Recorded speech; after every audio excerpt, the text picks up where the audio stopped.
aim is to bring more clarity and regulations to the digital art market, and my belief in digital original rests on its three key pillars. And the first one is verification.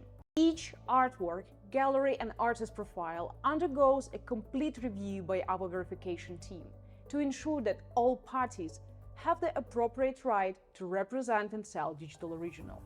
Each auction and sale includes a pragmatic 1-year cooldown time before a resale is allowed. And the last one, equal value of digital and physical originals. A key principle of digital original is that digital counterpart value is not secondary or lesser than the physical original. They both serve as medium embodying the artist's original idea and the artist themselves.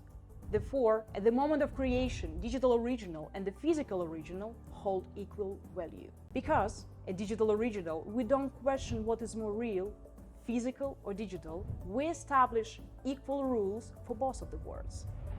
And if you want to see how digital original can benefit your gallery, book a call demo with me. And I will show you how your gallery can enter the digital art market with zero risk and investment today.